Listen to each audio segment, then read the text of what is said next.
that state of spaciousness is already in you all the time.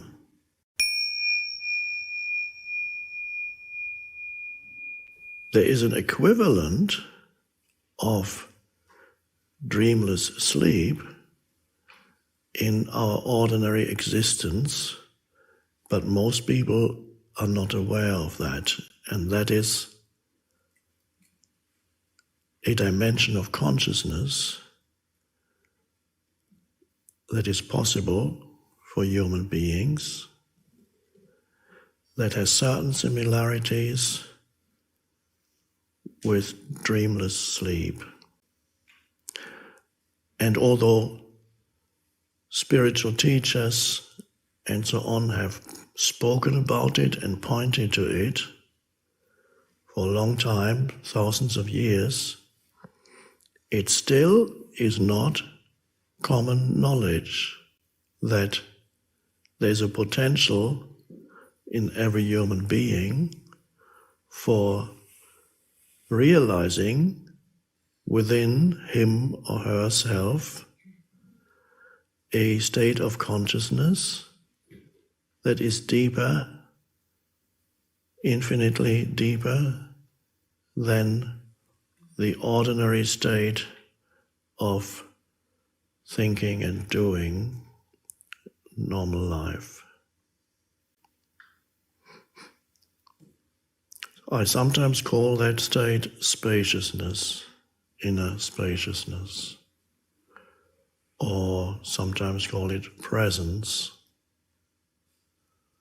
or stillness. In Indian spirituality, India, they have a word for, they talk about, they have been talking about it, they have a term for this, they call it the fourth state of consciousness, Turiya, which is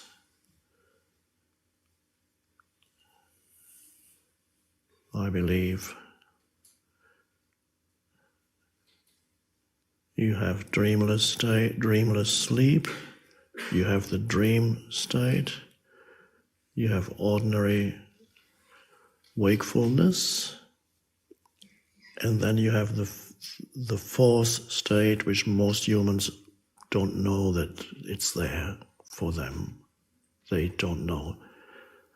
And that is the greatest, one could almost say, yes, tragedy of a human life is to miss that the possibility that there is in a human life to realize that fourth state of consciousness. There is an assumption by spiritual seekers, even in India, and anybody who hasn't realized it for themselves or even had glimpses of it, there's an assumption that that fourth state is extremely hard to attain, and you need countless years of spiritual practice or countless lifetimes to finally achieve the fourth state of consciousness.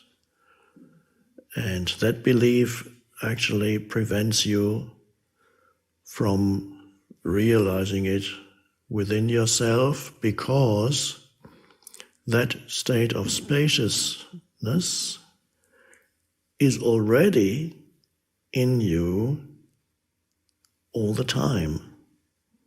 So if you have the belief that it's something that you need to achieve at some future point, that belief, that thought would continuously prevent you from realizing it now, because you mentally will always project, and then you say, I'm going to meditate because I want to achieve at some point the fourth state. And then that can be a great hindrance in your meditation, because it prevents you from going deeper into the present moment where the fourth state is. Or one could almost say it's not just where the fourth state is, the present moment is the fourth state of consciousness. The space of now, not what happens in the now, but the deeper the space in which it happens.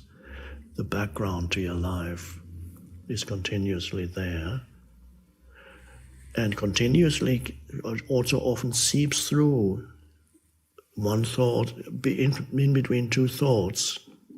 You go 3 seconds. For 3 seconds you are free of yourself, and you might look at something and or whatever it is, or just experience a moment of peace and aliveness. And then, of course, you get drawn back into thinking. And then at another time, a little space comes in again when you're maybe all kinds, when you're tasting something. Perhaps there's just the perception of the taste without any mental interference, just an aware presence behind the sense perception. And then you notice that the state is always there. Every thought exists in that space, is only a wave movement in the space. And so it's not something that you need to attain as if you didn't have it, but because it's already here, it is essentially who you are. It is intrinsically one with the essence of your being. And if you don't know that, then your life is very limited to just a little person with no transcendent dimension to your life whatsoever. And so here we are in order to deepen our realization of inner spaciousness. That's all. It's so you realize something that is already here, rather than needing to look for it. So why do you often not realize it? Because you overlook it. Just like the fish may overlook the fact that the fish is surrounded by water and starts looking for it. Where's the water? People keep talking about the water. And the more the fish looks, the less likely that it'll find the water.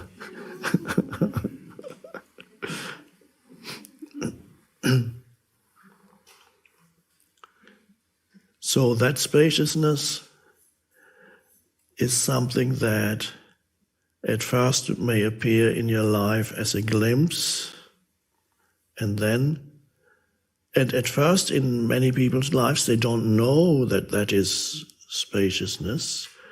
They experience it as a heightened aliveness or deeper sense of peace or joy, an absence of problems for a little moment.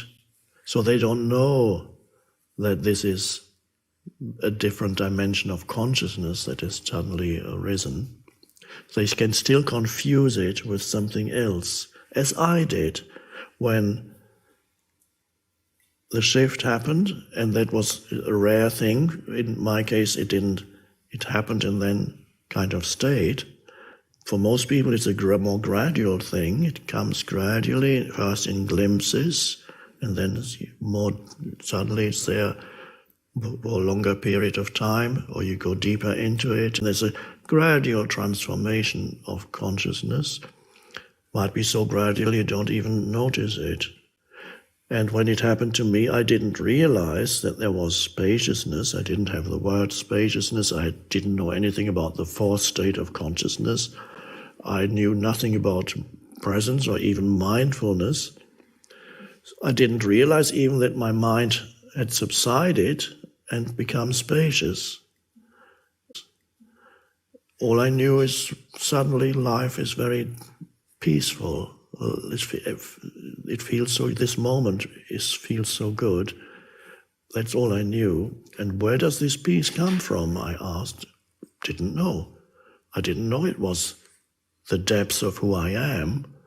Realizing the depths of who I am was joy and peace. But I didn't have a word for that. I couldn't call it the depths of who I am. I just thought, why am I suddenly so peaceful?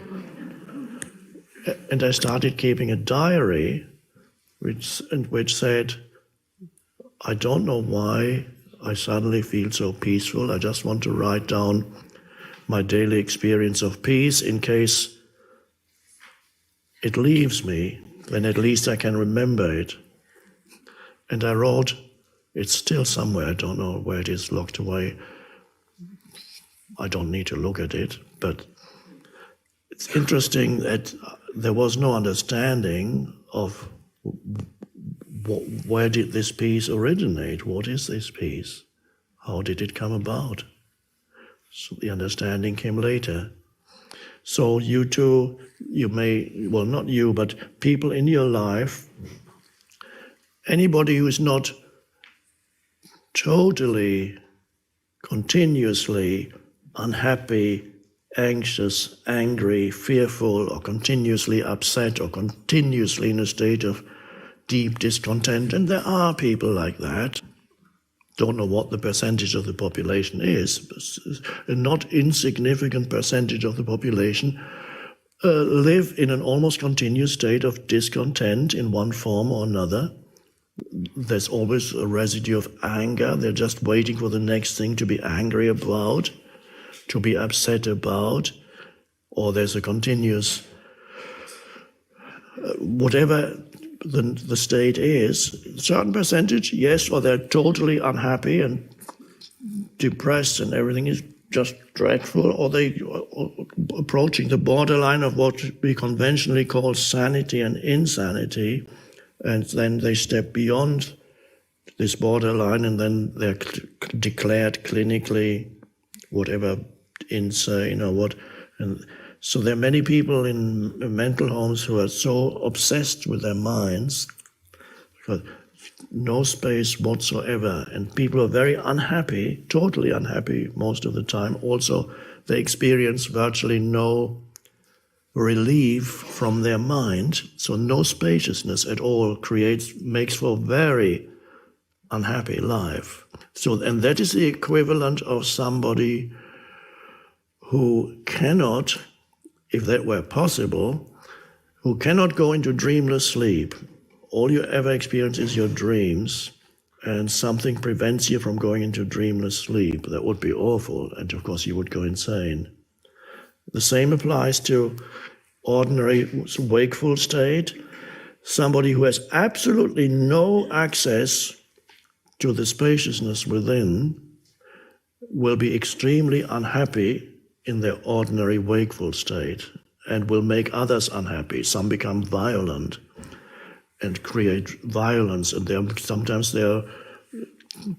people, of course, violent people are so unconscious and unhappy that they become violent. Often they get attracted to each other, and then you have a group of people, thousands, 100,000, sometimes millions, who are violent, no spaciousness, and then they create what we call genocide and so on. All these things, the most awful things created.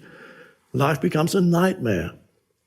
They create a nightmare, either a collective nightmare or a nightmare in their personal lives. So that is like somebody who has absolutely no access. Imagine you could only dream but never reach the dreamless state. You would go insane because you need the dreamless state. Now, in ordinary wakefulness, you also need the spaciousness. And if you have absolutely no spaciousness, you go virtually insane.